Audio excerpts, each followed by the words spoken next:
Cyril, on imagine qu'au Parc des Princes, après ce match nul du PSG face au Benfica Lisbonne, tu as vu la même chose que nous, c'est-à-dire une équipe qui donne l'impression de stagner un petit peu dans le jeu.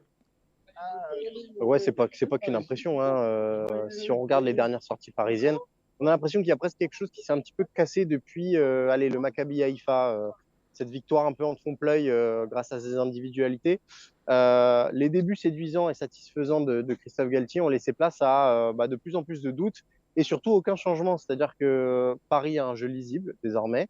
Et à part les éclairs de ces trois stars devant, il n'y a pas un fond de jeu suffisant pour mettre en grande difficulté des blocs équipes bien placés.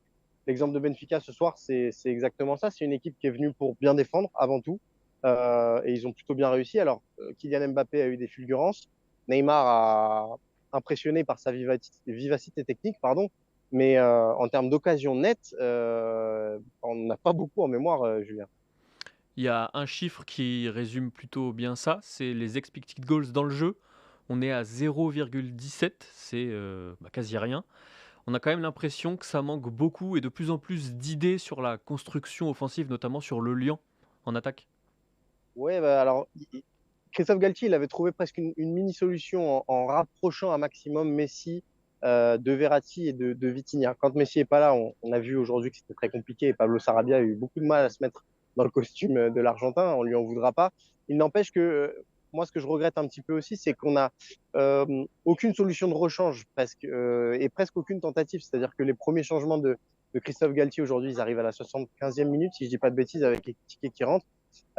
Et finalement, on a plein de joueurs sur le banc qui sont peu utilisés, dont on ne sait pas encore réellement la valeur parce qu'ils n'ont pas encore réellement été mis au milieu de cette équipe-là. Moi, j'aimerais bien voir Paris en 4-3-3.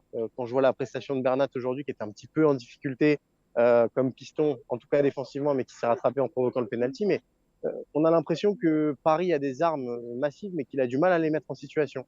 Et donc, c'est à Christophe Galtier d'aider Paris à trouver ces réseaux-là et ces armes-là. Et pour l'instant, j'ai un peu du mal à voir en quoi il réussit à aider cette équipe collectivement. On a aussi l'impression, Cyril, et tu m'arrêtes si tu n'as pas eu cette impression-là au Parc des Princes, mais que finalement Paris subit de plus en plus aussi cette saison très rythmée avec l'enchaînement de beaucoup de matchs.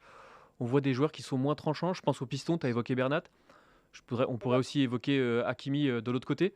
Est-ce que Oui. c'est l'impression que tu as eu aussi au Parc des Princes d'un effectif qui commence un peu à être émoussé? Oui, et encore une fois, c'est aussi un problème causé par Christophe Galtier, puisqu'il y a eu assez peu de rotation dans cet effectif. Et tu as parlé d'Hakimi, je suis complètement d'accord avec toi. Son match est encore très décevant. Et on ne le voit plus du tout se lancer dans des grands rushs de 30 mètres ou 40 mètres qui font très mal à l'adversaire. Il est plutôt sur la réserve. Je vais te prendre un autre exemple, c'est Vitinha. Il est toujours aussi précieux, il est toujours aussi utile. Il fait toujours autant de courses, mais on sent que c'est plus exactement le même Vitinha qui a apporté énormément de vitalité au jeu parisien en début de saison. Et c'est aussi dû à cette répétition des matchs. Alors, on le savait, le calendrier parisien, il était un petit peu démentiel, mais quand on voit le matos qu'a Galtier sur le banc, on se dit que peut-être Fabien Ruiz, pour jouer des matchs de Ligue 1, ça pourrait suffire. Carlos Soler, potentiellement dans la rotation, ça peut aussi suffire. Il faut leur donner confiance et il faut mobiliser davantage ce groupe parce qu'il y a vraiment un gap très important qui est en train de se créer entre les 12-13 hommes. Je mets Danilo Pereira et Mukiele à même, voilà, presque comme des titulaires à 50%, on va dire. En tout cas, ils sont très importants dans la rotation.